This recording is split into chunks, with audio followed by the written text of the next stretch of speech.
네, 오늘 성경 공부 주제는 예수 그리스도는 누구신가? 선지자다. 선지자요, 제사장이다. 이 부분들을 살펴보도록 하겠습니다. 우리가 예수님을 그리스도라고 그러잖아요. 그리스도, 예수 그리스도, 주 예수 그리스도. 자, 한번 설명드린 바가 있지만 그리스도라는 말 자체는 그 정의가 이제 기름 부음 받은 자란 말이죠. Anointed one, 기름 부음 받은 자다. 이게 그리스도라는 말이죠. 그리스도는 신약성경 말이니까 구약성경에 따른 메시아가 이제 기름 부음 받은 자란 말로서 이제 그리스도란 말이에요. 그러니까 그리스도란 말이에요. 단어 뜻 자체는 기름 부음 받은 자란 말인데 누가 기름 부음 받냐면 구약 시대에 왕과 제사장과 선지자가 기름 부음 받습니다. 이제 지난 시간에 이제 하나님의 아들을 다룰 때 예수님께서 그리스도라는 것을 설명드렸고요. 또 왕, 제사장, 선지자 중에서 지난 시간에 인자 혹은 다윗의 아들을 다룰 때 이 왕에 대한 부분을 설명드렸어요. 그래서 오늘은 제사장과 선지자 이 두 부분들에 대해서 살펴보고자 합니다. 일단 예수님의 시대적 사역을 말할 때 초림 때는 선지자로 사역하셨고 교회 시대 때는 대제사장으로 사역하시고 재림 때는 왕으로 사역한다고 하시잖아요. 이게 기본 구도예요. 기본 구도지만은 이제 약간씩 좀 이렇게 섞이는 부분이 있죠. 예를 들어서 예수님이 대제사장이라고 하는 것은 교회 시대에 집중적으로 되긴 하지만 사실 초림 때 이미 그 임무를 수행하셨고 재림 때도 그 임무가 남아있다는 걸 봅니다. 먼저 선지자와 제사장에 대해서 한번 구분을 해보죠. 구약 시대에는 왕, 제사장, 선지자 중에서 왕은 정치적 임무죠. 그리고 선지자와 제사장은 영적 임무입니다. 그런 의미에서 둘은 비슷할 수가 있어요. 비슷할 수가 있지만 좀 다른 건 뭐냐면 또 둘 다 기름 부음 받았잖아요. 둘 다 영적인 일을 하죠. 근데 다른 건 뭐냐면 선지자는 출신 성분의 제한을 받지 않는데 제사장은 레위 지파에서만 나옵니다. 세습직이에요. 세습직. 그리고 아론의 가문에 한정되어 있습니다. 하지만 선지자는 관계없어요. 아무 지파나 쓰임 받을 수 있습니다.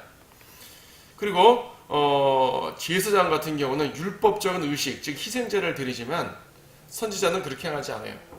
제사장이며 선지자였던 사람들도 있지만 그건 그 사람이 중임을 맡았다는 말일 뿐이고 제사장과 선지자는 임무 자체가 다르다 이겁니다. 그리고 이제 제사장은 그 자체가 직업적이에요. 그걸로 먹고 사는 겁니다. 선지자는 그 자체가 직업적이 아닙니다. 후대에는 직업적으로 선지자를 한 분들도 많이 있었지만 원래는 직업적 선지자가 아니라 그냥 자기 생업을 하다가 필요에 따라서 불러가지고 일을 시키시는 것이에요. 그냥. 일평생은 선지자였던 분도 있고 그냥 부분적으로만 선지자였던 분도 계셔요. 선지자는 말씀을 선포하는 걸 중점으로 합니다. 제사장도 말씀을 선포하건 선포하되 막 책망하는 선포보다는 율법을 가르치는 쪽으로 선포하고요. 그리고 선포보다는 가르치고 또 이렇게 제사 예배를 드리는 것이죠. 그래서 선지자는 백성들의 죄를 책망합니다. 용서보다는 책망이고요. 제사장은 용서 쪽이에요. 죄를 중보하는 거죠. 희생제를 드리면서 죄들을 중보하죠. 그러니까 두 선지자와 제사장이 서로 대치되는 사람이라는 것이 아니라 서로 보완되는 존재입니다. 서로 보완됨으로써 백성들을 영적으로 이끄는 임무를 하는 거죠. 자, 먼저 예수님을 선지자라고 볼 때, 예수님을 일단 선지자로 불렸어요. 신명기 18장 15절 말씀 보게 되면은 예언적으로 예수님을 선지자라고 분명히 말씀하고 있습니다. 신명기 18장 15절 말씀 보면 주 너희 하나님께서 내 가운데로부터 내 형제들 가운데에서 나와 같은 한 선지자를 내게 일으키시리니, 그러니까 이제 모세가 말하는 거죠. 하나님께서 모세에게 말씀하셔서 모세가 백성들한테 말하는 것입니다. 주 너희 하나님께서 내 가운데로부터 내 형제들 가운데서 나와 같은 한 선지자를 내게 일으키시리니 너희는 그에게 형청할지니라. 모세 자신을 선지자라고 말하는 거죠. 그렇죠? 하나님께서도 18절에 똑같은 말씀하셨습니다. 내가 그들의 형제들 가운데서 너와 같은 한 선지자를 그들에게 일으켜 내 말들을 그의 입에 두리라. 그래서 예수님을 가리키는 예언입니다. 예수님은 선지자로서 역할하셨어요. 요한복음에서도 선지자로서 여러 번 이제 자신을 드러내셨죠. 구약에 보게 되면은 수많은 선지자들이 있었고 그 선지자들 중에서 예수님의 예표가 되는 선지자가 있죠. 예를 들어서 마태복음 12장 말씀 보시게 되면 요나에 대해서 이렇게 말씀하십니다. 마태복음 12장 39절 말씀 보시게 되면은 요나를 말하면서 요나가 예수님의 예표임을 말하는 거죠. 39절 그러다 주께서 그들에게 대답하여 말씀하시기를 악하고 음란한 세대가 표적을 구하나 선지자 요나의 표적밖에는 줄 표적이 없도다 그랬어요. 40절도 요나가 사흘 낮과 사흘 밤을 고래 뱃속에 있었듯이 인자도 그처럼 사흘 낮과 사흘 밤을 땅의 심장 속에 있을 것이라. 요나의 선포 자체가 예수님을 예표하는 것이 아니라 요나의 그 죽고 부활하는 것. 3일 밤 3일 낮 동안 물고기 뱃속 고래 뱃속에 있다가 나온 것이 예수님이 죽고 부활하신 모습을 말하는 것이죠. 그래서 선지자 모세처럼 선포하는 선지자가 있고 또 요나처럼 그렇게 죽고 부활하는 그런 선지자. 예수님은 여러 선지자들의 예표를 취하신 분입니다. 자, 선지자들이 하나님의 말씀을 전한 것처럼 예수님도 하나님의 말씀을 전했죠. 반드시 하나님의 말씀을 전하는 것입니다. 그래서 요한복음에서도 여러 번에 걸쳐 우리가 지난번에 하나님의 아들 다루는 부분에서 여러 번 봤지만요. 한 번 더 보죠. 요한복음 8장 28절 말씀 보시게 되면 예수님께서는 아버지께서 주신 말씀을 하시는 것이요. 다른 말씀을 하는 것이 아니란 얘기죠. 예수께서 그들에게 말씀하시기를 너희가 인자를 들어올리는 그때에야 너희는 내가 그인 줄 알게 되리라. 나는 스스로 아무것도 하지 아니하나 오직 내 아버지께서 내게 가르치신 대로 이런 것들을 말하노라. 스스로 말씀하지 아니하시고 하나님께서 말하라고 한 부분을 말씀하시는 것입니다. 구약의 모든 선지자들이 그랬어요. 그래서 이것을 가리켜서 선지자가 자기 말이 아니라 하나님의 말씀을 전한다는 의미에서 대언이라는 말합니다. 대언. 주님의 말씀을 대언한다 그러죠. 그래서 어떤 사람들은요, 예수님을 가리켜서 선지자란 말보다 대언자라는 말을 하기 좋아해요. 근데 그건 약간 문제가 있는 표현입니다. 약간 문제가 있는 표현이요. 하나님의 말씀을 대언한다 그래서 대언자라고 그러는데 그렇게만 표현하는 것은 약간 문제가 있어요. 뒤에서 다시 말씀드리겠습니다. 자, 선지자들의 주된 메시지는 죄에 대한 책망입니다. 이사야, 예레미야, 에스겔, 호세아, 아모스 모든 선지자들이 주로 책망을 다뤘어요. 거기 나와 있죠. 이사야 1장 말씀 보시게 되면 이사야는 정말 신랄하게 백성들을 책망합니다. 너무 무서울 정도입니다. 거기 나오죠. 2절 오 하늘들이여 들으라. 오 땅이여 귀를 기울이라. 주께서 말씀하셨도다. 내가 자네들을 양육하고 육성시켰으나 그들은 나를 거역하였도다. 소도 자기의 주인을 알고 나귀도 자기의 주인의 구유를 알건만 이스라엘은 알지 못하고 나의 백성을 깨닫지 못하는도다. 아 죄지은 민족이여 죄악을 짊어진 백성이여 행악자들의 씨앗이여 부패한 자손들이여 그들은 주를 버렸고 그들은 이스라엘의 거룩한 분을 성나게 했으며 그들은 타락하여 멀리 갔도다. 그렇죠? 너희가 어찌하여 매를 더 맞으려느냐 너희가 더욱더 반역하리니 온 머리는 병들었고 온 마음은 기진하였도다. 발바닥에서 머리끝까지 그 어느 것도 성한 데가 없고 다만 상처와 상한 것과 골문 자국뿐이요 그것들은 봉합되거나 싸매지거나 향유를 발라 유연하게 되지도 못하였도다. 계속적으로 죄만 책망합니다. 죄 책망이 주된 메시지입니다. 예수님께서도 이스라엘 백성들에게 죄를 책망하셨죠. 주로 바리새인, 사두개인 같은 사람들의 죄를 책망하셨지만 어쨌든 마태복음 23장 보면 바리새인과 서기관들에 대해서 신랄할 정도로 죄를 책망하시는 것을 보게 됩니다. 그런데요, 단순한 죄를 책망하는 것이 아니라 도덕적인 관점으로 죄를 책망하는 것이 아니라요, 예언의 개념으로 책망합니다. 예언. 선지자를 영어로 프로펫 그러는데 프로펫이라는 말은 예언자라는 말이죠. 예언자. 그래서 이제 이 예언자라고 말해도 되고 선지자라고 말해도 같은 표현입니다. 사실은 예언이라는 말이 좀 더 밀접한데 구약 선지서 예언서 그러잖아요. 구약은 다 예언입니다. 신약도 예언, 성경은 다 예언이죠. 자, 예언이라 그러는데 우리가 예전부터 이제 한국 기독교 들어올 때부터 선지자라는 표현을 쓰다 보니까 익숙해서 그 표현을 쓰는 것뿐이지 선지자와 예언자도 쓸 같은 표현입니다. 선지, 미리 안다. 예언, 미리 말한다. 미리 아니까 말하는 거죠. 미리 모르는데 어떻게 말하겠습니까? 미리 모든 것들을 아는 것이에요. 즉 하나님께서 선지자에게 미래를 보여주시는 것이죠. 그래서 선지자와 예언자라는 말은 우리말에서 같은 표현입니다. 자, 선지자들을 예언하는 사람들인데 예수님도 예언하셨죠. 어떤 사람들은 선지자의 말들을 다 비교해봐서 예언적인 말도 있지만 예언이 아닌 말도 있지 않느냐? 그래서 선지자를 예언자라 부르는 거 곤란하고 대언자라고 불러야 된다라고 주장을 하는데요. 그건 잘못된 표현입니다.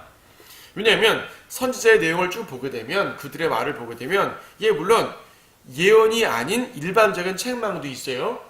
하지만 사실은 일반적인 책망이 아니라 예언을 하는 가운데 책망하는 겁니다. 달리 말하면 책망을 통해 예언하는 거죠. 구약 선지서 어디를 봐도 이사야, 예레미야 누구를 보더라도요. 북왕국 이스라엘의 범죄를 책망할 때 그들의 도덕적 잘못, 영적 잘못만 책망한 것이 아니라 그 잘못 때문에, 그 죄 때문에 멸망한다. 그렇죠. 바벨론에 잡혀간다. 아시리아가 침공해 온다. 이런 것들을 예언한 것이에요. 그리고 그걸 통해서 메시아, 즉 예수 그리스도의 초림이나 재림 등을 예언했죠. 그래서 선지자들의 예언은 단순한 책망이 아니라 예언이에요. 하나님의 말씀을 전하는 대언은 대언이 돼 대신 말하는 대언이란 말은 맞지만 단순한 대언자가 아니라 미래를 말하는 예언이란 말입니다. 그래서 반드시 선지자 혹은 예언자라고 불러야 돼요. 어떤 성경들은 아예 대언자라고 번역을 했는데 그거는 이 하나님의 말씀에 대해서 아주 잘못 번역을 한 것이고 크나큰 실수를 한 것입니다. 특히 예언이라는 것은 하나님의 가장 확실한 능력이거든요. 선지자에게 예언을 하라고 말씀하시는 것은 하나님 스스로 예언을 하시는 분이기 때문이에요.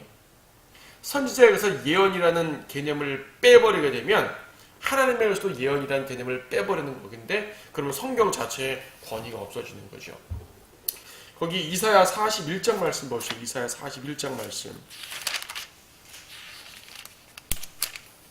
이사야 41장 21절부터 보면 이런 말씀이 있습니다. 주가 말하느니 너희는 송사를 일으키라. 야곱의 왕이 말하느니 너희의 강력한 주장을 내어놓으라. 그들로 주장을 내어놓고 무슨 일이 일어날지를 우리에게 보이게 하라. 그들로 이전 일들을 보이게 하여 그것들이 무엇이든지 간에 우리로 그 일들을 숙고하고 그 일들의 나중 결말도 알게 하라. 아니면 앞으로 있을 일들을 우리에게 선포할지니라. 이게 무슨 말이에요? 너희가 신이라면, 우상들에게 말하는 것입니다. 너희가 신이라면 미래를 예언해봐. 못하지? 라는 것이에요. 이후에 있을 일들을 보여주어 우리로 너희가 신들인 것을 알게 하라. 정녕 선을 행하거나 악을 행하라. 우리가 놀라며 그것을 함께 보리라. 보라, 너희는 아무것도 아니며 너희의 일들은 헛것이라. 너희를 택한 자는 가증함이라. 우상들은요, 선과 악도 행하지 못하고 미래를 예언하지 못합니다. 자, 하나님의 속성에 전혀 없는 것이죠. 이사야 44장 말씀도 보세요. 24절부터 보게 되면 주 곧 내 구속주여 태로부터 너를 조성한 분이 같이 말하노라. 나는 만물들을 지은 주라. 홀로 하늘들을 펼쳤으며 나 홀로 땅을 폈고. 이거는 하나님의 창조주 속성을 말씀하시는 거죠. 창조주를 말씀하시는 것이고 25절부터는 거짓말쟁이들의 표식들을 피하며 점치는 자들을 미치게 하고 현자들을 되돌려 놓으며 그들의 지식을 어리석게 만들고 그의 종의 말을 이루게 하며 그의 사자들의 계획을 이행하며 예루살렘에 대하여 말하기를 그 아래 사람을 살 것이라 하며 유다의 성읍들에 대하여는 너희가 재건될 것이요 내가 그것에 파괴된 것들을 일으키리라 하며 기품에게 말하기를 마르라 내가 내 강들을 마르게 하리라 하고 코레스에 관하여 말하기를 그는 나의 목자여 나의 모든 기쁨을 이행하리라 하며 예루살렘에게도 말하기를 너는 재건되리라 하고 성전에게는 내 기초가 놓여지리라 하느니라. 하나님께서는 창조주이시기도 하지만 예언의 능력이 있단 말입니다. 지금 이사야 44장의 문맥은 바벨론 포로가 끝나는 시점에서 하는 말입니다. 바벨론 포로에 끝나는 걸 염두에 두고, 그러니까 예언의 시점이 바벨론 포로가 끝난다는 말이 아니라 예언 자체는 바벨론 포로가 이루어지기 한참 전에 예언한 거지만 내용 자체는 이제 이 포로 회복을 예언한 것이라는 얘기죠. 포로됨을 예언한 건 또 다른 구절에 있고, 포로 회복을 예언했어요. 아직 포로로 잡혀가지도 않았는데 포로 회복을 예언하시고 포로 회복 때 도와주는 왕이 코레스라는 이름까지 언급한다는 얘기입니다. 그러니까 예언이죠. 하나님의 말씀은 예언의 능력이 있어요. 예언의 능력. 그래서 베드로후서 1장 20절 21절도 하나님의 말씀을 예언의 말씀이라고 말합니다. 근데 어떤 사람들은 예언의 말씀이라는 말을 대언의 말씀이라는 식으로 바꿔 말하기도 하고요. 성경을 믿지 않는 사람들은 이 코레스 예언도, 이사야 44장의 코레스 예언도 이건 예언이 아니라 코레스 당시에 쓴 역사 기록이다라고 말하는 것이에요. 그래서 하나님의 말씀이 예언적 속성을 빼버립니다. 그러면 선지자들은 예언자가 아니라 하나님의 도덕적인 설교를 대신 말하는 어떤 그 선포자, 대언자라고만 생각하는 것이에요. 이건 하나님의 예언적 습성을 깨트리는 것이고 우리 기독교 신앙 자체를 무너뜨리는 것이에요. 매우 중요한 부분이죠. 예언자, 선지자, 성경 말씀의 예언. 그래서 이제 이 예언이라는 것은 하나님의 매우 중요한 속성이신데 그분은 선지자들에게도 그런 것들을 통해서 미래를 예언하라고 말씀하셨어요. 예언이 이루어지지 않은 사람은 거짓 선지자가 되는 것이고 예언이 이루어지는 사람이 참 선지자가 됩니다. 예레미야 같은 경우도 많이 그랬죠. 자, 그래서 선지자들은 미래를 예언한 사람들인데 예수님도 미래를 예언하셨죠. 특히 예수님의 마태복음 24장, 25장은 종말 설교예요. 종말 설교. 종말 설교. 성전이 어떻게 무너질 것이고 적그리스도 어떻게 등장할 것이고 어떻게 인자가 재림할 것이고 또 그 과정에서 대환란 때 어떻게 그들이 고통당할 것이고 이런 모든 것들을 구약의 많은 구절들보다 더 자세하고 확실하게 예언을 해주셨죠. 예수님 당시보다 2000년 후의 일을 예언해 주셨습니다. 그래서 선지자는 하나님의 말씀을 전하는 대언자는 대언자되 단순한 대언이 아니라 예언이다 라는 사실이 매우 중요합니다. 그리고 예수님께서는 바로 그 예언자시다 라는 걸 알 수 있겠죠.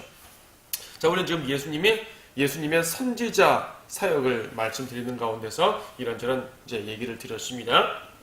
그 다음에 선지자들은 종종 이적을 행했습니다. 예수님이 이적을 많이 한 건 아시죠? 여러분 열왕기 하에 보게 되면 누구예요? 그 엘리사 선지자가 나오는데 모세도 이적을 많이 행했지만 엘리사도 이적을 많이 행했습니다. 거기에 열왕기 하 잠깐 보시죠. 네. 대표적인 예언이 있죠. 열왕기하 4장의 예언이 꽤 많이 나오는데 열왕기하 4장에 보게 되면은 이 당시에 선지자 생도들이 있었습니다. 보통 선지자의 아들들이라고 표현되는데 선지자 생도들인데 어떤 선지자가 죽었어요. 그리고 그 부인이 상당히 가난했습니다. 그래서 채권자들이 두 아들을 다 데려가 버렸어요. 그래서 엘리사에게 어려움을 구하자 열왕기하 4장 2절에서 엘리사가 그녀에게 말하기를 내가 너를 위하여 어떻게 하랴 내가 집에 무엇을 가지고 있는지 내게 말하라니 그녀가 말하기를 당신의 여종이 집에 기름 한 병 위엔 아무것도 가진 것이 없나이다. 그러자 엘리사가 말하기를 가서 네 모든 이웃에게서 그릇들을 빌려오라. 빈 그릇을 빌리되 조금 빌리지 말라.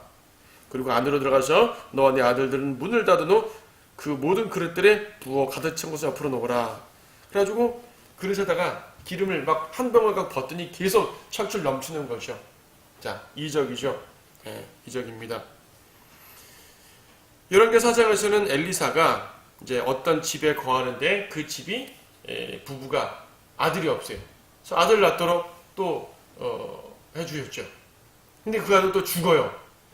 엘리사가 그 아들 또 살려줬죠.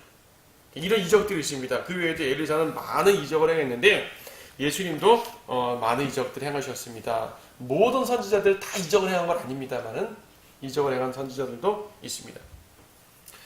6번 선지자들은 무엇보다 대중적 설교자들입니다. 대중적 설교자. 엘리야가 어떻게 예언했죠? 열왕기상 18장에 엘리야의 사역이 쭉 나오는데 칼멜산으로 불러오라고 그랬습니다. 그리고 칼멜산에서 백성들 앞에서 막 선포하고 예언하는 것이에요. 예레미야도 성전 문 앞에서 예언하고 거리에서 예언했습니다. 대중적 설교자예요. 왕궁에서 사람들을 모아놓고 연설한 사람들이 아니라 건물 안에서 연설한 사람들이 아니라 엄밀히 말하면 거리 설교자들이죠. 물론 선지자에 따라서 왕궁 출입이 좀 잦은 선지자도 있습니다. 예를 들어 이사야 선지자 같은 경우는 왕궁 출입이 좀 잦았어요. 그래서 왕과 대화를 많이 했고 그래서 이제 왕궁 내에서 많이 사역을 했지만 이사야가 왕궁에서만 사역한 것도 아니고요. 또 어떤 선지자들은 이 아모스 같은 경우는 뽕나무 치던 사람이 부름받아가지고 선포했고요. 요나 같은 경우는 이제 니느웨까지가 선포했고 이 사람들은 대중적 설교자입니다. 예수님도 마찬가지였죠. 예수님도 대중에게 큰 소리를 외쳤습니다. 예수님은 이 사복음서 어디를 봐도 다 대중적 설교자임을 알 수 있지만 거기 인용되어 있는 거 요한복음 7장 37절 좀 말씀하셨잖아요. 그 명절의 가장 큰 날은 마지막 날에 예수께서 서서 외쳐 말씀하시기를 누구든지 목마르거든 내게로 마시라 하면서 이게 무슨 말이에요? 서서 외쳤습니다. 크게 외쳤습니다. 큰 소리로 외쳤습니다. 성전 앞에서 외친 것이거든요. 나를 믿는 자는 성경이 말씀한 것과 같이 그의 배에서 생수의 강들이 흐르리라. 예수님은 거리 설교뿐 아니라 개인적인 설교도 많이 하셨는데 대중들을 일일이 찾아다니면서 하셨습니다. 베데스다 연못에서도 하시고요. 그렇죠? 때로는 제자들만 모아서 하시기도 했지만 대중들에게 설교하셨습니다. 자, 그런 설교자들은 당연히 박해를 받죠. 네. 당시의 종교 지도자들과 결탁을 해서 종교 지도자들과에게만 말하면 별로 배척받지 않겠지만 예수님은 종교 지도자들을 100% 무시하셨습니다. 사실 그 종교권에 들어가려면 먼저 종교 지도자들의 승인을 받아야 돼요. 종교 지도자들 내에서 그 의회 내에서 서로 옥신과 옥신 싸울 수 있지만은 그 안에서 해결을 본 것을 가지고 거기서 받은 결론을 대중들에게 말해야 되는데 예수님은 그들의 모든 이 의회를 완전히 사내들은 무시해버리는 것이에요. 완전히 무시해버리고 대중에게 설교했습니다. 그랬더니 고난과 박해를 받죠. 예레미야도 고난과 박해를 받았고요. 감옥에도 갇혔습니다. 예수님도 고난과 박해를 받고 죽으셨죠. 다 아는 사실입니다. 이것이 이 시대의 그리스도인들에게 모델이 됩니다. 다음 시간에 제사장 부분을 좀 더 보도록 하겠지만 이제 예수님은 선지자입니다. 제사장이십니다. 이거는 우리에게도 선지자가 되고 제사장이 되라는 말씀이죠. 직무가 선지자란 말이 아니에요. 예수님이 직무가 선지자고 예수님의 직무가 제사장이에요. 우리는 직무로서 말하는 것이 아니라 우리도 예수님을 닮으란 말이죠. 예수님을 본받으란 말입니다. 예수님께서 대중에게 설교하셨던 것처럼 우리도 고난과 박해를 받으면서 설교합니다. 차이가 하나 있죠. 차이가. 예수님께서는 예언을 했는데 우리는 예언의 능력은 없어요. 저 예언의 능력. 근데 사실 엄밀히 말하면 없는 것도 아닙니다. 구약시대나 예수님 시대에는 예언이라는 것이 하나님의 말씀을 직접 받아서 하는 걸 예언이라고 그랬지만 신약시대에는 예언이라는 말을 하나님께 직접 영으로 받는 것이 아니라 성경을 통해 받는 것을 예언이라고 그래요. 이미 성경 말씀 자체가 예언이기 때문에 우리가 이 말씀을 전하면은 예언을 하는 것이 어차피 내 능력으로 예언하는 것이 아니라 하나님의 말씀의 능력으로 예언을 하는 거잖아요. 그래서 성경에 있는 예언된 말씀들을 전하면 곧 우리가 예언하는 것이고요. 그리고 성경에서 있는 말씀 따라서 여러분들 복음을 들었습니다. 복음을 들었는데 그 사람이 영접했어요. 그럼 뭐라고 합니까? 당신 구원받았으니까 하늘나라 갑니다. 예언이잖아요. 그 사람 미래를 예언한 거잖아요. 거절했습니다. 당신은 거절했기 때문에 지옥 갈 겁니다. 예언이잖아요. 그렇죠? 예언입니다. 그래서 이 시대의 선지자들, 즉 그리스도인들을 어떤 직무로서가 아니라 이 시대의 사명자로서의 선지자 역할을 하라고 말씀하시는데 예수님에게서 배우는 거죠. 예수님뿐 아니라 구약 선지자들에게도 배우는데 무엇보다 예수님에게서 배웁니다. 그래서 예수님의 선지자라는 사실은 초림 때 주로 선지자로서 사역하는 모습을 보게 되고요. 오늘 우리에게도 귀한 모델이 됩니다. 그래서 다음 시간에는 제사장 부분을 좀 더 보도록 하겠습니다.